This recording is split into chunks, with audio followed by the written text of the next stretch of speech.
আলহামদুলিল্লাহ, প্রশংসার মাত্র একমাত্র মহান আল্লাহর জন্য, যার প্রশংসা, যার গুণগান করে আমরা কোনদিন শেষ করতে পারবো না। সেই আল্লাহ রাব্বুল আলামিনের আজকে যে আমাদের জালসা সভা আয়োজন করেছেন এই গ্রামের মানুষ, কমিটির মানুষ, আল্লাহর ঘর মসজিদের উন্নতি করবে।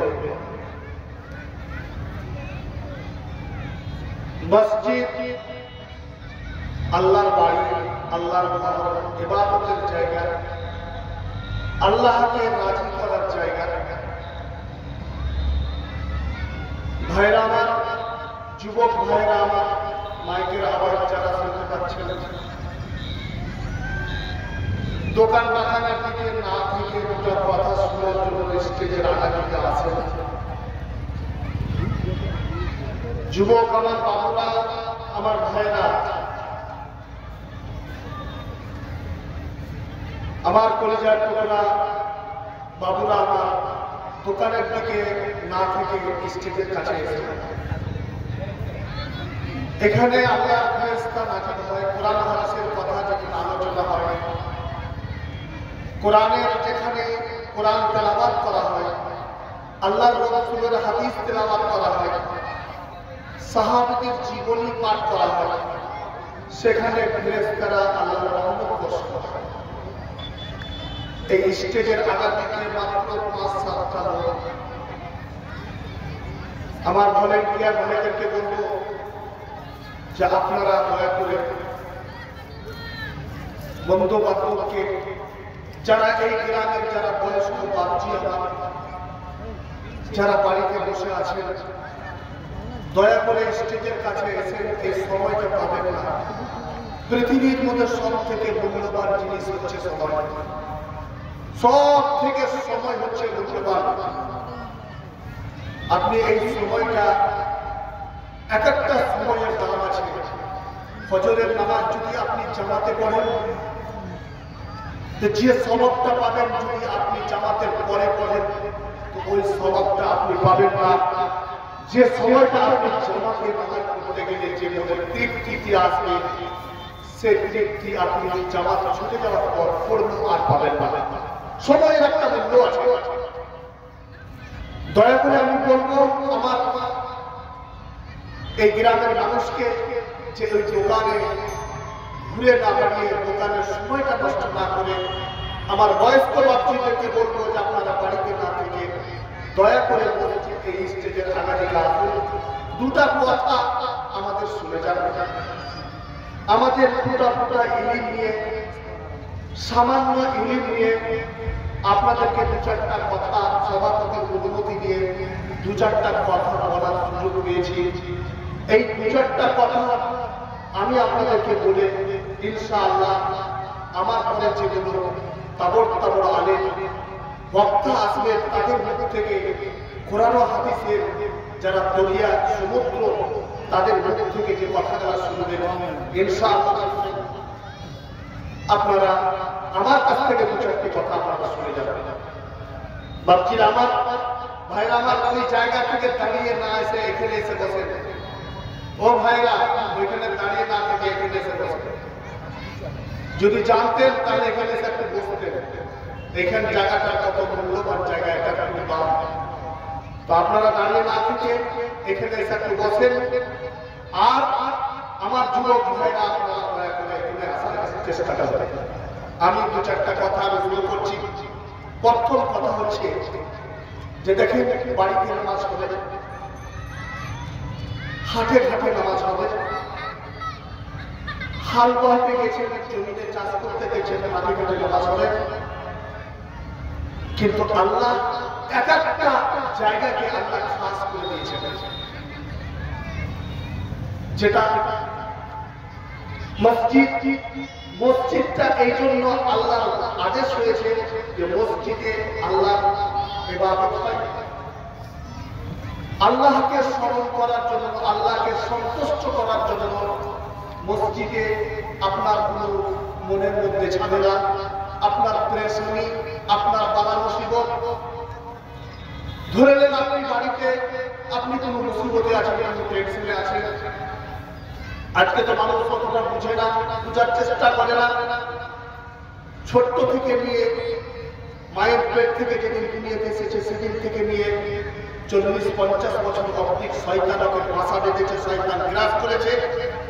ওই শয়তানের আসারটা, প্রভাবটা ওই শয়তানের মতন কাজ করছে। কিন্তু একটা দিন এমন সময় আসে যে আল্লাহর কথা স্মরণ হয়, যখন মানুষ কমজোর হয়ে যায়, 50 বছর যখন বের হয়ে যায়, তখন আল্লাহকে স্মরণ আসে। ভাইরা আমার, ওই দুর্বল সময়ে অসময়ে যদি আমি আল্লাহকে স্মরণ করি যে আল্লাহ আমি 50 বছর ধরে আমি শয়তানের চক্রান্ত করে আমি বহু পাপ করেছি, জেনা করেছি, শরাব পান করেছি, বেঈমানি করেছি, অত্যাচার করেছি। এ রব্বুল আলামিন আজকে আমার শরীরটা কিছুটা সুস্থ আছে। ওই যখন মনোভাব করে নিয়ে যখন মসজিদে আসবেন, একটা আলেমের পাশে বসবেন আর 2 রাকাত নামাজ পড়ে যখন আল্লাহর কাছে অন্তর থেকে খাস তওবা করবেন যে আল্লাহ আমি যা করেছি তুমি আমাকে মাফ করে দাও, আল্লাহ পাক রব্বুল আলামিন আল্লাহ দয়া হয়ে যেতে পারে, আপনাকে আল্লাহ ক্ষমা করে দিতে পারে। অতএব এখনো সময়টা আছে, এই সময়টা কাজে লাগান। মওত এই মসজিদের উন্নতির কল্পে আমাদের এটা জলসার আয়োজন করা হয়েছে এই মসজিদে। দেখেন আপনি যখন নামাজ পড়বেন, নামাজটা নিজের জন্য, যাই হোক নিজের জন্য, রোজা পবিত্র রমজান মাস আসছে, এদিকে রোজা করবেন নিজের জন্য। কিন্তু একটা আমার পাশে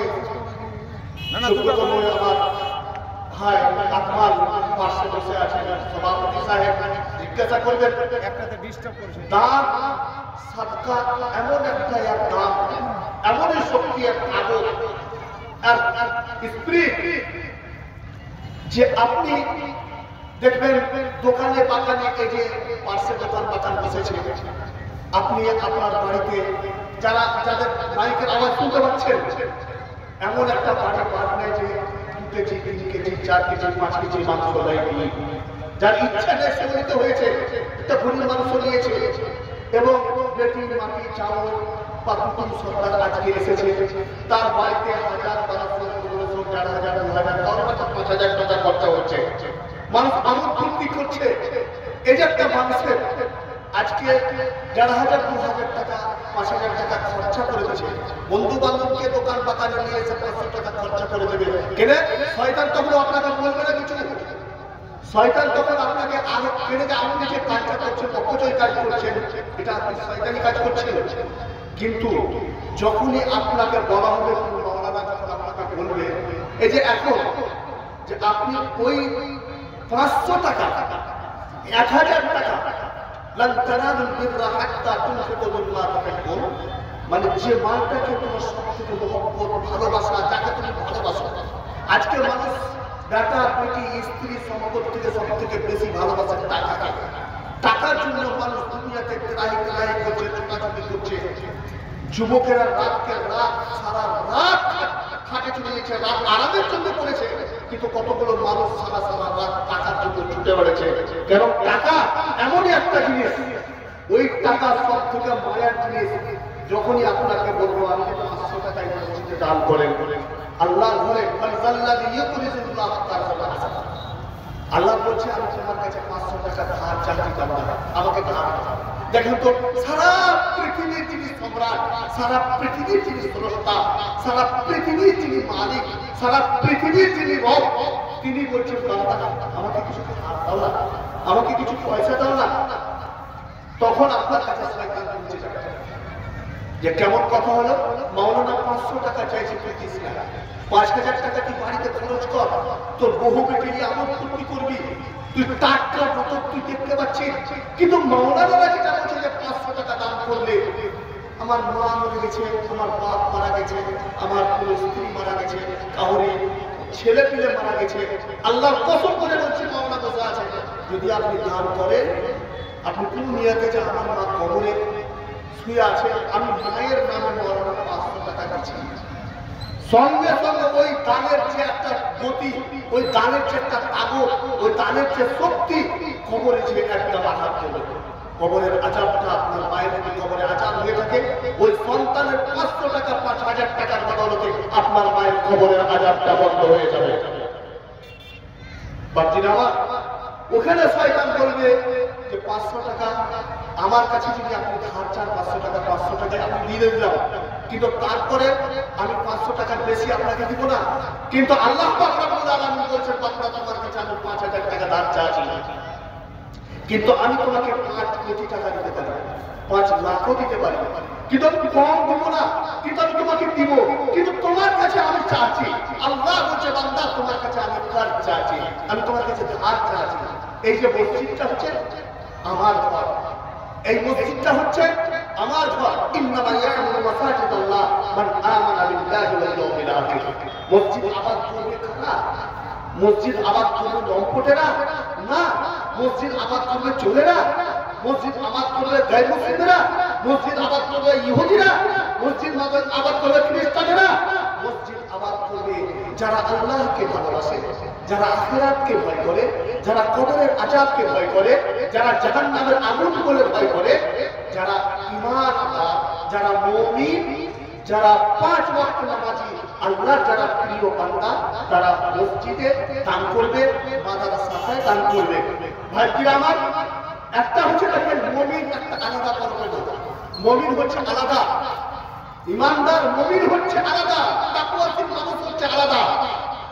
তো তাকওয়াশীল মুমিন সব লোক হতে পারে না। যারা তাকওয়াশীল, যারা মুমিন বান্দা, তারা রাত্রের অন্ধকারে শেষ রাত্রে উঠে চুপে চুপে উঠে দূরে কাটটা উঁচু করে সুন্দর করে উঁচু করে মসজিদে এসে আলা বন্ধ করে দিয়ে দূরে কাট নামাজ যখন পড়বে আর বলবে, আল্লাহ আমি গত কালকে আমি বহুত নিশা পান করেছি, আল্লাহ বহুত জীবনে পাপ করেছি, আল্লাহ এই রাতের অন্ধকারে নিরিবিলি সমাতে আজ সমস্ত পশু পাখি জীবজন্তু আজ নিস্তব্ধ হয়ে আছে।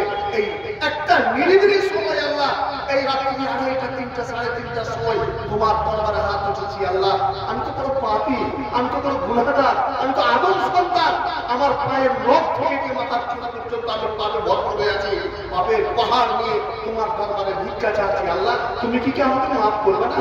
আল্লাহু আকবার। এইরকম বান্দাগালা কয়টা আছে বলেন তো? এই এলাকাতে এইরকম বান্দাগালা কয়টা পাওয়া যাবে বলেন? এইরকম বান্দা খুব কমই পাওয়া যাবে। আর এই অল্প বান্দার জন্য আপনি সুস্থভাবে ঘুরে বেড়াচ্ছেন, আপনি সুস্থভাবে দাঁড়িয়ে বেড়াচ্ছেন, আপনার পেটখাপ পায়খানা ঠিকভাবে হচ্ছে, আপনার বলা মুসিবত থেকে আপনি দূরে আছেন, কিন্তু এই কয়েকটা লোকের জন্য আপনি বেঁচে আছেন। এদের দয়াতে আল্লাহ পৃথিবীটাকে বাঁচিয়ে রেখেছে, এদের জন্য আসমান ঠিকঠাক রেখেছে, এদের জন্য পূর্ব থেকে সূর্য উঠছে, পশ্চিম থেকে সূর্য উঠছে। এরা যখন শেষ হয়ে যাবে, এই মুমিন মানুষ যখন শেষ হয়ে যাবে, ওলামায়ে কেরাম যখন শেষ হয়ে যাবে, আজ আলেমেরাকে নিয়ে আজ কত রকমের সমালোচনা, মাদ্রাসাকে নিয়ে কত রকমের সমালোচনা, মসজিদকে নিয়ে কত রকমের সমালোচনা, মসজিদ নিয়ে পাটাপাটি, মাদ্রাসা নিয়ে পাটাপাটি, মাদ্রাসা নিয়ে আজকে কত রকমের জল ভুলা, আজকে কত রকমের জিনিস করছে। কে করছে বলেন ভাই আমার? আপনি বলেন একটা আলেম যেমন আপনি এই পূর্ণিমার চাঁদ হচ্ছে আলেম, আর তারা যারা যে টিক টিক টিক টিক করছে, এই যে একটা আলেম বসে আছে বললেন, আপনারা এখানে আমরা বসে আছি, এই একটা পূর্ণিমার চাঁদ, একে নিয়ে যদি আমরা জলঘোলা করি, একে নিয়ে যদি আমরা রাজনীতি করি, মাদ্রাসা ইসলামকে নিয়ে যদি রাজনীতি করি, আচ্ছা বলে কি অবস্থা আমাদের হবে? ভাইরা আমার, বন্ধুরা আমার, এই তাকওয়াশীল মানুষের জন্য, ওলামায়ে কেরামের জন্য বড় বড় ওলামায়ে কেরাম দুনিয়া থেকে বিদায় নিয়ে চলে গেছে, আজ তারা কবরে শুয়ে আছে। আজ আলেম আছে, ইসলামের পার্টি চলছে, যেদিন বড় বড় আলেম তারা মরে যাবে। আপনি জানেন আজকে আমাদের চাকরির যে সব থেকে প্রভাবশালী মানুষ, যে লোকটা এই 2004 সালে সম্মেলনের দিনে ডাক্তার জাকির নায়েক কত বড় ভাগ্যবান হলো, মৌলানা আবুল হাসান সাহেব কত মাপের বড় আলেম ছিলেন, কত বড় মাপের আলেম ছিলেন। মৌলানা ইসমাইল সাহেবের মুখে নিজের কানে আমি শুনেছি যে একজন জিজ্ঞাসা করেছিল যে মৌলানা আবুল হাসান সাহেব থেকে আমাদের এলাকাতে বড় আলেম আছে, মৌলানা ইসমাইল সাহেব উনিও খবরে চলে গেছেন। উনি কামরুল হয়ে বলছেন যে 350 কিলোমিটার এর চতুর্দিকে দূরত্ব, এর মাঝখানের মধ্যস্থলে এরকম বড় আলেম আমার নজরে পড়ে না। আল্লাহু আকবার। সেই আলেমটা আজ কবরে শুয়ে আছে। আজ সেই আলেমটাকে আমরা কয়জন স্মরণ করি? আল্লাহ তার কত বড় ভাগ্য ভালো যে আজ সারা বিশ্বের মধ্যে আমাদের আহলে হাদিসের যে ফখর গৌরব ডাক্তার জাকির নায়েক, উনার জানাজা করেছেন উনার। আল্লাহ তোমাকে জান্নাত নসিব করে সকলে বলেন আমিন। আল্লাহ তুমি জান্নাতটা তার কবরকে প্রসাদা করে দিও, টুকরা বানিয়ে দিও। ভাইরা আমার এইরকম বড় বড় আলেম আব্দুল আজিজ হাক্কানি, মৌলানা সাহেব সাহেব, মৌলানা ইসমাইল সাহেব, মৌলানা শওকত আলী সাহেব আজ বড় বড় রত্ন তারা চলে গেলেন। আর আল্লাহ নবী বললেন যখন এই আলেম তারা পৃথিবী থেকে চলে যাবে তখন আস্তে আস্তে আস্তে আস্তে ইসলামের বাতিগুলো নিভিয়ে যাবে। আজকে চতুর্দিকে আমাদের পাকুড় ডিস্ট্রিক্টের মধ্যে আজ মাদ্রাসায় খুলে আছে, আর এই মাদ্রাসায় ইসলামের ভিত্তিতে কোরআন হাদিসের কথা আলোচনা হচ্ছে। আজ আমাদের কত বড় একটা আমাদের গৌরবের বিষয়, আল্লাহর আযাব গজব থেকে আমরা বেঁচে আছি। আজকে জালসা জুলসি প্রত্যেক দিন জালসা হচ্ছে ভাইরা আমার, কিন্তু কাজে লাগাতে হবে, সময়টাকে লাগাতে হবে। তা আপনাদের বাড়ির পাশে যে মসজিদ, মিন আওয়াতাল মাসাজিদ লিল্লাহি তাআলা তাদউ মা আল্লাহি আহাদ, মসজিদ হচ্ছে আল্লাহ। তো মসজিদ আবাদ করবে কারা? যারা আল্লাহকে ভয় করে, আল্লাহকে যারা ভালোবাসে। এই মসজিদ তো আমার যুবকের বাবুরা, আমার মায়েরা, আমার বোনেরা আমার, আপনারা বাড়িতে রান্না বান্না দিয়ে ব্যস্ততা থেকে দোকান বাগানে সময়টা অপচয় খরচা না করে ওই টাকাটা আপনি অপচয় খরচা করছেন, ওই টাকাটা কিছুটা খরচ করেন। আপনাকে বলছি না সাহাবীরাকে যখন দানের কথা আল্লাহ নবী বলতেন, দিল উজাড় করে, অন্তর উজাড় করে আল্লাহ নবীর আগাজকে মাল দিয়ে দিতেন। আর আজকে আল্লাহ নবী বলেছেন না, তোমরা দিল উজাড় করে তোমরা মাল দিও না, দান করিও না, তোমার পরিবারের জন্য রাখো, তোমার পরিবারের জন্য অসুবিধা না হয় সংসারে, তাকে রেখে ওই খরচটা রেখে তুমি চিন্তা ভাবনা করে আমার বাড়িতে মাদ্রাসাগুলোতে ওলামা ইকরামগুলোকে অসহায় মানুষকে দান করো। আর এই দান যদি তুমি করো তাহলে নগদ তোমাকে আমি দিব। এই মসজিদের জন্য আল্লাহ আমার মায়েরা ভাইয়েরা কেউ ভুলবেন না, আমার মনে মাওনা ওরা আসবেন আদায় করতে, কেউ ভুলবেন না। অবশ্যই ওনারাকে দিবেন, মুক্ত হস্তে দান করবেন। মসজিদের উন্নতি করবে যেটা জালসা করা হয়েছে, এই জালসাটা যেন একদম সাকসেসফুল হয়, কামিয়াবি হয়ে যায়, এই মনোভাব নিয়ে এই নিয়াত করে আজকে অনেকে কেউ না কেউ তো বলবে যে মাদ্রাসা এগুলো জালসা করে, কেউ বলছে, কেউ এরকম লোক বিরোধীর পার্টি কিন্তু থাকবে। আল্লাহর নবী জীবনে 63 করছিল, জীবনে একটা পাপ করেননি আল্লাহর নবী। আল্লাহর নবী নিষ্পাপ, তবু বলতেন আস্তাগফিরুল্লাহ ওয়া আতুবু ইলাইহি, আস্তাগফিরুল্লাহ ওয়া আতুবু ইলাইহি। সাহাবী জিজ্ঞাসা করছেন, হুজুর আপনি তো নিষ্পাপ, তা আপনি আস্তাগফিরুল্লাহ ওয়া আতুবু ইলাইহি, আস্তাগফিরুল্লাহ ওয়া আতুবু ইলাইহি, আল্লাহ তুমি আমাকে ক্ষমা করো, আল্লাহ তুমি আমাকে ক্ষমা করো। ক্ষমা কেন কখন করে? মানুষ যখন পাপ করে তখন আস্তাগফিরুল্লাহ, আল্লাহ তুমি আমাকে ক্ষমা করো। বিশ্বনবী হযরত মুহাম্মদ রাসূলুল্লাহ সাল্লাল্লাহু আলাইহি ওয়াসাল্লাম নিষ্পাপ, এবার উনি প্রতিদিন 172 বার করে আস্তাগফিরুল্লাহ করেন। একজন সাহাবী জিজ্ঞাসা করছেন, আপনি ইস্তেগফার করার পদ্ধতিটা কি? আমার নবী বলছেন, আমি কি আল্লাহর শুকরগুজার বান্দা হব না? আমি কি আল্লাহর বান্দা নয়? আমি আল্লাহর কাছে ক্ষমা চাইবো না? আল্লাহু আকবার। আমরা কত বড় গুনাহগার পাপী। এরকম মানুষ আছে। আজকে যে জালসাটা আছে, কেউ চাইছে জালসা কেন করবে? এটা বেকার করছে, এটা নাজায়েজ করছে। তো নাজায়েজ কি হচ্ছে দাদুরা আমার? আজকে মানুষ যদি মানুষকে বুঝিয়ে যদি না পারা যায়, আজকে এখানে কয়েকটা লোক আর সমস্ত লোক ওরা কি জানে না যে আজকে জালসা হচ্ছে? জানে না, আসলে বুঝে না। যদি জানতো এই বক্তব্য করতো না, যদি জানতো এই পরিকল্পনা করতো না, যদি জানতো তাহলে এই পরিবার মুক্তি বের হতো না। আল্লাহ আল্লাহ তুমি তাকে সুপথে নিয়ে এসো। মসজিদ আল্লাহর ঘরে উন্নতি করবে। আমাদের গরিব পাড়া খেটে খায় মানুষ, কাজ কাম করে। এই জালসাটা করছে এই কারণে, যদি 50,000 হয়, 1 লাখ টাকা যদি হয়, তো মসজিদের তো কাজে লাগবে, আল্লাহর ঘরের কাজে লাগবে। আল্লাহর ঘরের কাজ বাকি আছে, ওপরে দোতলা হবে, জুমা মসজিদ আছে, আরো মসজিদের আদার্স কাজ আছে, এই কাজগুলো হবে। এই জন্য তো মানুষ এই নিয়ে জালসাটা করে যে কিছু যদি হয়ে যায়। আজকে দেখুন প্রত্যেকটা মানুষ আজকে গরিব নাই, 50 বছর আগে যে অবস্থা ছিল, 40 বছর আগে যে অবস্থা ছিল, 20 বছর আগে যে অবস্থাটা ছিল, আজকে বর্তমান যুগে নেই। প্রত্যেক বাড়িতে দেখবেন মানুষ হাজার হাজার টাকা মসজিদে দিতে পারবে, হাজার হাজার টাকা মানুষ ভয় বিধান করে দিচ্ছে, 100 টাকা দোকান পাকাতে বন্ধু বান্ধবকে পুড়িয়ে দিচ্ছে। কিন্তু একটা শহরে মানুষ পৌঁছে গেছে, তাকে স্বীকার করবে গেলে পাড়ানি, কিন্তু তখন টাকা বের হয় না। মসজিদে কিছু করতে হবে, তখন আর টাকা বের হয় না, কিন্তু অপচয় খরচা করা থেকে মানুষ ঠকে আছে।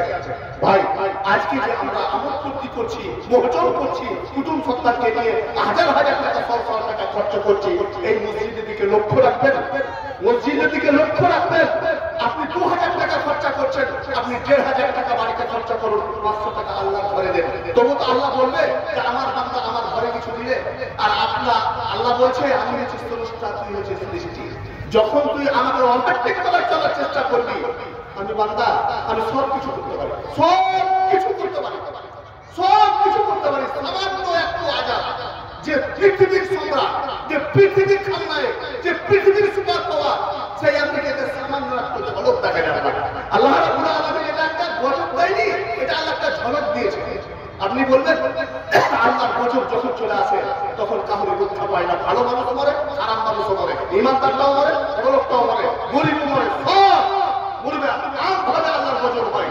আল্লাহর আযাব যখন আসবে কেউ বাঁচতে পারবেন না। আল্লাহর আযাব থেকে বাঁচার চেষ্টা করেন দান দিয়ে, দান দিবেন, আল্লাহর আযাব থেকে বাঁচার চেষ্টা করবেন। আপনার ক্যান্সারের দ্বারা হয়েছে, আপনার আরো কিছু মুসিবতে আছে, আপনি ট্রাই করে দেখেন, আপনি আল্লাহর রাস্তায় দান করেন। পাড়া প্রতিবেশীর অসহায় মানুষ, একটা গরিব মানুষ ডেলিভারি একটা নিয়ে সিজার করতে গেছে, টাকা নাই, পাড়াতে টাকা উঠেছে, আপনি ওই মুহূর্তে 5,000 টাকা 2,000 টাকা দেন। আল্লাহ পাক রাব্বুল আলামিন আপনার বড় মুসিবত, যেটা বড় মুসিবত 5 দিন পরে ঘটলো ওটা ঘটবে না, 10 দিন পরে ঘটলো, অ্যাক্সিডেন্ট থেকে আপনি মরে যেতেন, এটা আল্লাহ করবে না। বহুত বড় বড় আযাব থেকে আল্লাহ আপনাকে রক্ষা করে দেবে।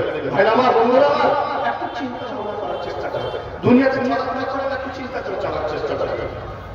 আমাদের সময় কাছে গেছে, আজকে মানুষ 55, 53, 50, 60 বছর যায় না, এমন এমন বেমার হচ্ছে, এমন এমন অসুখ হচ্ছে। কিসের কারণে বলেন তো? আজ মানুষ পাপ করছে বেশি, নেকি কাজ করছে কম, নামাজ রোজা তো নেই, শুধু 24 ঘন্টা এই যে রজনীগন্ধা, বিনোদ, গাঁজা, মদ, নিশা, ব্যভিচার, মোবাইল নিয়ে ব্যস্ত। আজকে মানুষ সময়ে ঘুমায় না, সময় উঠে না, সময়ে চলে না, সময়ে খায় না, সময়ে চলাফেরা করে না। আজকে মানুষের ব্যবহার চরিত্র এমনই হয়ে গেছে, 50 বছর বয়সে, 45 বছর বয়সে বলেছে 80 বছরের বুড়া শেষ হয়েছে, কোন একটা বেমার হয়ে শেষ খতম হয়ে যাচ্ছে, বুঝতে পারলেন? আর আল্লাহ এইরকম ভাবে তাদেরকে শেষ করবে, দোষ দিছে আল্লাহ। অপরাধ কি করেছি আল্লাহ? তুমি অপরাধ ছোট্ট থেকে মায়ের পেট থেকে পড়ে তুমি অপরাধ করে জড়িয়েছো, শুধু তোমাকে টাকাতে খাইয়ে নিয়ে বেড়াচ্ছে, টাকাতে ঢুকে নিয়ে বেড়াচ্ছে, সারা রাতটা হচ্ছে আরামের জন্য আমি বেরিয়েছি বান্দা, কিন্তু তুমি ধনের পিছে তুমি ছুটে চড়িয়েছো, মালের পিছে ছুটে চড়িয়েছ। কতদিন তোমার দ্রুত গতি কতদিন চলবে? এই দ্রুত গতির সুযোগ সব কিছু কম্পিউটার আমার কাছে আছে। ভাই আমার, এই মসজিদ আল্লাহ, মসজিদ হচ্ছে আল্লাহর বাড়ি। আপনি মনের মধ্যে শান্তি নিয়ে আসবেন মসজিদে, যে আপনার বাড়িতে টেনশন বেড়ে গেছে, পেরেশানিতে আছেন, আপনি রাত্রে উঠে যান, দিনে যে কোনো টাইমে দিলে যখন নামাজ পড়ে যখন আল্লাহকে ডাকবেন মসজিদে, আপনার মধ্যে সুকুন আসবে, আপনি শান্তি পাবেন, আপনার পেরেশানি দূর হবে। আপনার বাড়িতে বাধা মুসিবত দূর হয়েছে, আপনি দরহাদুরি করছেন, চিল্লাচিল্লি করছেন, ওইটা না করে সুস্থভাবে উজু করে, সুন্দর করে উজু করে বাড়িতে গিয়ে নামাজ পড়ে আল্লাহকে ডাকেন। আল্লাহ, এই বাধা মুসিবত করেছি, আপনি কেউ দেখেছেন? কেউ টেরাই করে লিখেছেন? এটা টেরাই করে কারা জানেন? যারা ওলামা, যাদের মধ্যে ইলম আছে, যারা আলেম, তারাই চিন্তা ভাবনা করে। এই জন্য আল্লাহ বলছে, আমাকে যদি ভয় করে, আমাকে যদি ভালোবাসে, ইন্নামা ইয়াখশাল্লাহু মিন ইবাদিহিল উলামা, একমাত্র যদি ভয় করে, একমাত্র যদি আমাকে ভালোবাসে, আলেমে দ্বীন ভালোবাসে, যারা উলামায়ে ইসলাম, যাদের কোরআন হাদিসের জ্ঞান আছে, তারাই ভালোবাসে। কিন্তু ভাই আমার, একটু চিন্তা ভাবনা করে চলার চেষ্টা করেন। একটু কেনে আমাদের মওত আমাদের কাছে চলে এসেছে, আমাদের মালাকুল মওত আমাদের খুব নিকটে চলে এসেছে। আমরা কেন জানি বাহাদুরি, আমার টাকার বড়, বংশের বড়, শক্তির বড় না। আল্লাহ পাক রাব্বুল আলামিন বলেছেন, আমি কাউকে রাখিনি, আমার বিশ্বনবী মুহাম্মদুর রাসূলুল্লাহ সাল্লাল্লাহু আলাইহি ওয়াসাল্লামকে দুনিয়া থেকে বিদায় করেছি, মওত নিয়েছি। তোকে রাখবে না, ফিরাউনকে মেরে দিয়েছে, আবু জাহেলকে মেরে দিয়েছে, নমরুদকে মেরে দিয়েছে, বড় বড় বাদশা কারুনকে খতম করে দিয়েছে আল্লাহ, সবকে খতম করে দিয়েছে। আমাদেরকে আল্লাহ খতম করে দেবে। आसमान को खत्म कर देवे, जमीन को खत्म कर देवे, एकमात्र আল্লাহ পাক রব্বুল আলামিন ছাড়া পৃথিবীতে কেউ থাকে না। ভাইরা আমার, সবাইকে পৃথিবী ছেড়ে চলে যেতে হবে। আর এইরকম ভাবে ইসলামকে উঠিয়ে দিবে, বড় বড় আলেমকে যখন উঠিয়ে দিবে, আলেমের ইলমের কমতি চলে আসবে। 7টা পর্যন্ত ভাই আমি যে দু চারটি কথা বললাম, আর মাত্র 2-4 মিনিট কথা হচ্ছে যে দেখেন আজকে এই জালসাটা বহু বড় আশা দিয়ে করা হয়েছে। আপনারা একটু মুক্ত হস্তে দান করবেন, কেউ বাকি থাকবে না, আপনার কোনো বাড়িতে বাকি থাকবে না। আপনাদের শয়তানের ভূমিকত আপনি করে আছেন, অবশ্যই আপনি দেবেন, আল্লাহর ঘরকে সচল করে দিবেন। বহু বড় আশা নিয়ে এটা একটা কন্টেন্ট করেছে, এটা একটা গোলামা ইকরাম করেছে, একটা টাকা খরচ, আর এটা করেছে কিসের জন্য? যে 5টা মুসলমান, 5টা মা বহিন পেয়েছিলেন, তারা কোরআনের কথা শুনবে, আল্লাহ রাসূলের কথা শুনবে। এই মসজিদকে স্মরণ করে আপনারা অবশ্যই প্রত্যেক বাড়ি থেকে কেউ বাদ যাবেন না। 500, 1000, 2000, 50, 100, 200 টাকা আপনারা মুক্ত হুসে দান করবেন। যা জালসা কমিটির মানুষ যাতে সকালবেলায় খুশ হয়ে যায় যে আমরা সব খরচ বাদ দিয়ে আমরা 1 লাখ টাকা মসজিদের জন্য পেয়েছি, বা 50,000 টাকা পেয়েছি, 60,000 টাকা পেয়েছি। ভাইরা আমার, আপনাদেরকে আমি রিকোয়েস্ট করছি, দয়া করে বলছি যে আপনারা অপচয় খরচা না করে, আপনি ওই বাবুরা আমার দোকানে তুমি 100 টাকা খরচা না করে 50 টাকা খরচা করো, আর 50 টাকা আল্লাহর ঘরে দেওয়ার চেষ্টা করো। যতগুলো বাড়ি আশেপাশে বাড়ি আছে আওয়াজ শুনছেন, সমস্ত লোককে আমার অনুরোধ করবো যে আল্লাহর ঘরে মুক্ত হস্তে দান করে এই মসজিদের উন্নতি যেন হয়, মসজিদের যেন কামিয়াবি হয়, মসজিদ যেন আমাদের আল্লাহর ঘরকে যেন আমরা সৌন্দর্য করতে পারি। আর ইবাদত বান্দেগী এটাও অনুরোধ করবো যে সব যুবকেরা বেনামাজি হয়ে আছো, মসজিদ নামাজের জন্য, মসজিদ ইবাদতের জন্য আমরা দ্রুত গতিতে আল্লাহ তুমি সকলকে নামাজি বানিয়ে দাও। এরা বলে আলামিন আহকামুল হাকিমিন, আমি যে কথাটা এই ছোট্ট মুখে এই সামান্য ইলম দিয়ে তোমার দরবারে যে কথাটা আমি বললাম, আল্লাহ তুমি আমার সকল ভাইকে মাফ করে দিও। যারা কবরে চলে গেছে ওলামা ইকরাম, আল্লাহ তুমি তাদের কবরকে জান্নাতের টুকরা বানিয়ে দিও। আল্লাহ যারা অসুস্থ হয়ে আছে, আল্লাহ তুমি তাদেরকে সুস্থ করে দিও।